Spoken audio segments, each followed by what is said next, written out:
Vous écoutez Alexandre Dubé. Une rigueur incontestable.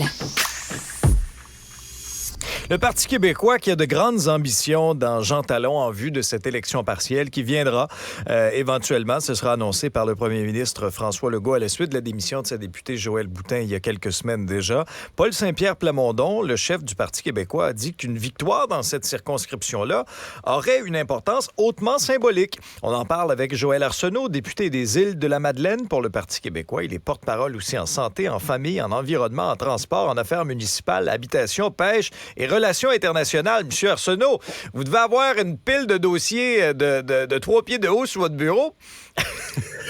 Il faut apprendre à prioriser, effectivement, et c'est sûr que la santé, là, c'est un des grands dossiers, santé et services sociaux, mais évidemment les transports, les municipalités, il y en a bien d'autres aussi périodiquement. Oui. Alors, blague à part, Monsieur Arsenault, je suis très heureux de vous accueillir aujourd'hui. Éclairez-nous un peu d'abord sur l'importance de cette élection partielle-là dans Jean Talon. Qu'est-ce qu'une victoire représenterait pour le PQ?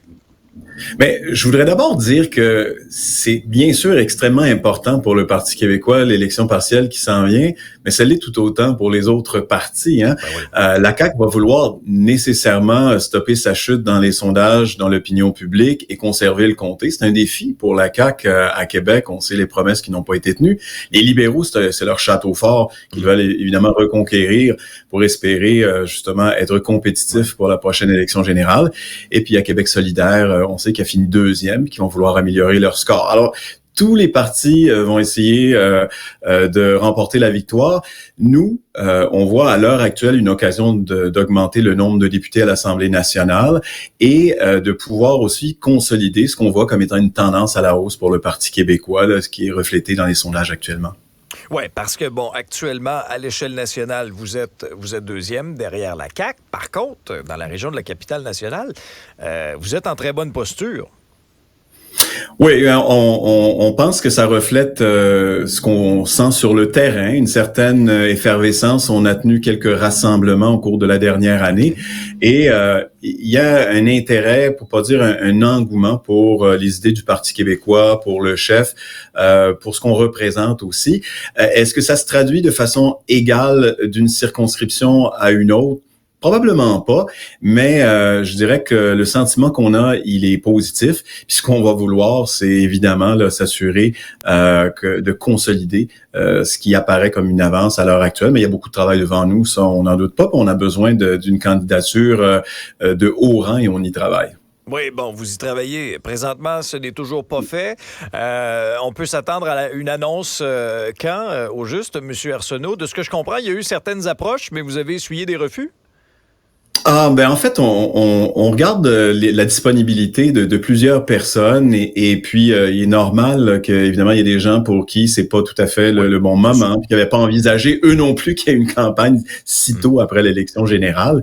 Mais on a une liste et écoutez, on n'est pas non plus dans l'urgence. Ce qui va être déterminant, c'est-à-dire c'est la date choisie par le premier ministre pour l'élection. Est-ce que ce sera une élection rapide ou est-ce qu'on va étirer l'élastique jusqu'aux 6 mois?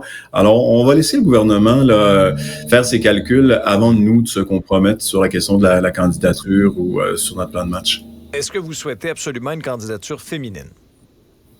Ben, on n'est pas dogmatique, puis il y aura pas là, je dirais, d'état d'âme là-dessus. On va trouver la meilleure candidature possible, mais je vous cache pas qu'avec 3 députés dans le caucus, 3 députés masculins, d'avoir une présence féminine, évidemment, ce serait souhaitable, mais on va d'abord et avant tout... paritaire votre affaire pour l'instant, M. Arsenault, là?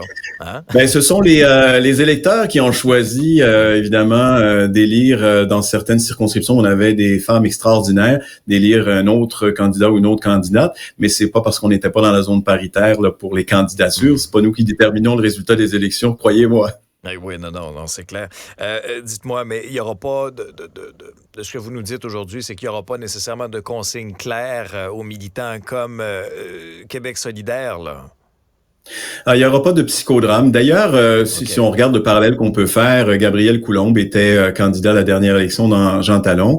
Il se dit prêt à lever la main, à aller en campagne, mais en même temps, si on juge qu'il y a une meilleure candidature, quelqu'un qui est plus apte à ravir la victoire à la CAQ, ben il va contribuer évidemment à la campagne dans une autre fonction. Alors c'est comme ça qu'on fonctionne au Parti québécois à l'heure actuelle. Donc il n'y aura pas nécessairement d'investiture. Ça se peut que ce soit le parti choisit ce candidat ou cette candidate-là et ce sera ça.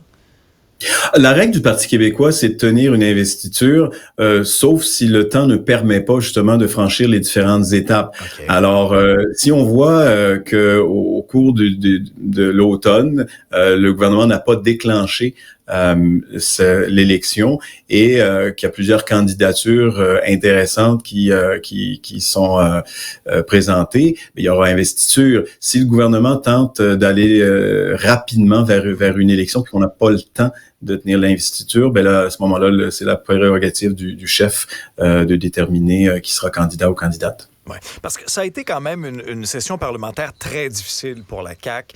Il y a eu plusieurs reculs, plusieurs critiques, notamment le dossier du troisième lien à Québec. Est-ce que là, vous sentez que vous avez un réel filon, une réelle opportunité pour effectuer une percée?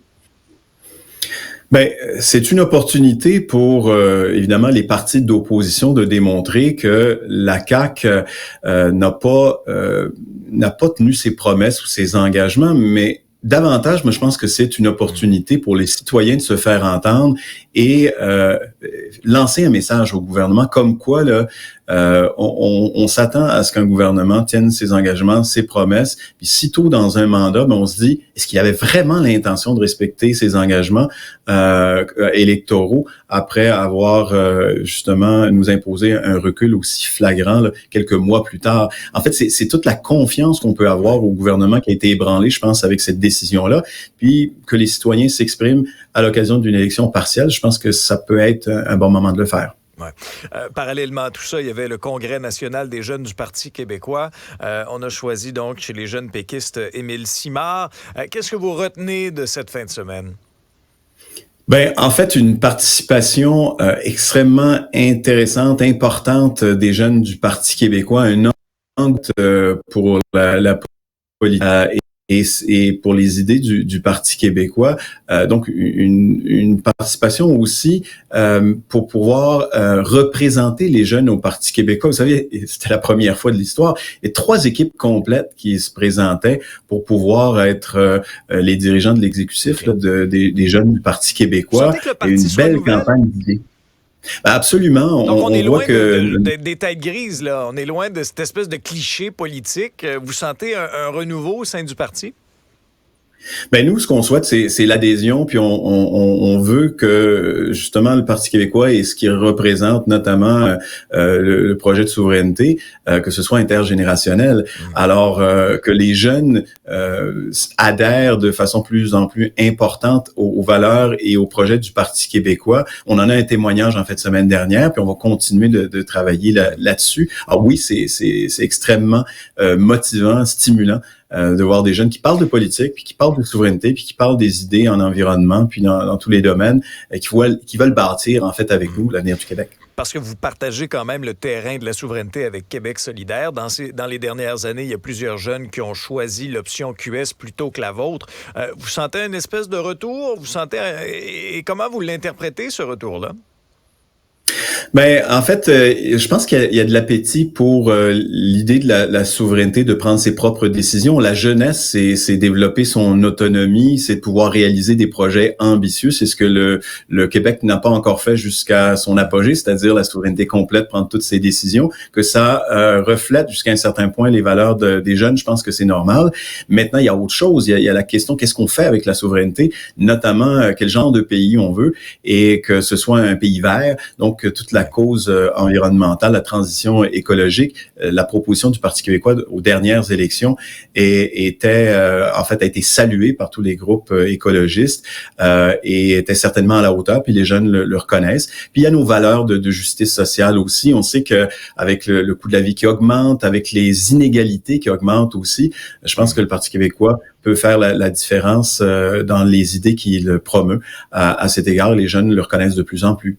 Joël Arsenault, député des Îles-de-la-Madeleine pour le Parti québécois. Merci d'avoir été là. Merci à vous. Au revoir. Alors voilà, c'est ce qui conclut l'épisode d'aujourd'hui.